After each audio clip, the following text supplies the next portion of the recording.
Johnny Carson started The Tonight Show in 1962, Yep, and then and Skitch Henderson was the band leader he at that sure time. was.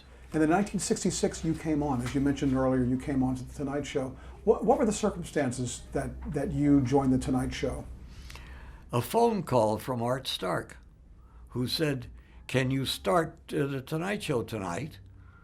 And like I said, I never said no. I didn't have enough sense to say, "Yep." And he said, "Show up at 4 o'clock or whatever it was. Wear a suit." And I showed up and did the show. What was it like working with Johnny Carson? Just being kind of thrown in there, and then I must tell you, Johnny was not super friendly. I don't know. Congenial, yes. Super friendly, no. So he wanted everything to be ad-libbed on his show. So you didn't talk to Johnny before the show went on. The only person who talked to Johnny was Art Stark. And Art made it clear to me, you don't go near Johnny's dressing room. On the air, you'll talk to Johnny. and how did the repartee go? From where were you physically at that point in the band? I was a conductor. And was it still in New York? Yeah. Okay. And we came out here a couple of times, too, before the show came out on a regular basis. When it came out here, when it originated from here, Doc, who was the trumpet player in the band, was the leader then, and I was with Chuck Barris, a dear man and a dear friend, and a big talent. When you came to the Tonight Show to lead the band, did you inherit the same band pretty much? Sure, exactly. They were all on staff, and they were the best musicians in town. I'm not fooling you, just great musicians. Wonderful. Did Johnny have favorite songs or a favorite style of music he liked? He liked, what I talked about Count Basie before? He loved Count Basie. He loved that roaring big band sound.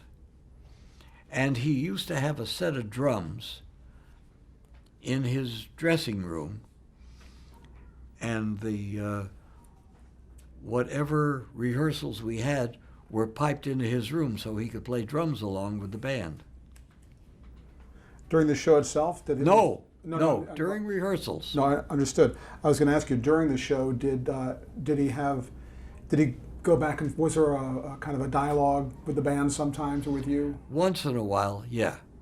Once in a while. At the beginning of the show, always was talk with Ed and talk with me.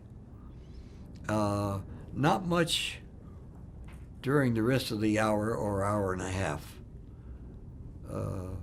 It's just if I happen to know something about one of the acts that he had on, or I had made records with Haley Mills or whoever, we would talk about that. But it was never rehearsed. What about Ed McMahon? What was he like to work with? Very friendly, very congenial, very on top of everything. And he was a big help to me when I first started, because he said to me, "Milton, lean on me, Don't worry about anything. Lean on me if there's anything that seems a little shaky." How did he help you, with advice or? Not really. He would just take over a dialogue. He would, he was a good talker. He talked to John. And most of the time he was sitting on the little love seat next to John, too. He was really a very good second banana for John. Was the band about the same size as it is today? No, today it's a much smaller band. At that time, it was a big roaring band. Now it's a small band that Jay has. Now, when you were there, was the musical theme, was that this theme that was still used up till the end with Johnny, basically? Yes. The Paul Anka. Paul Anka and Johnny. Their names are on that da da da da da. It was just called a Tonight Show theme. You know, I don't think it had another name.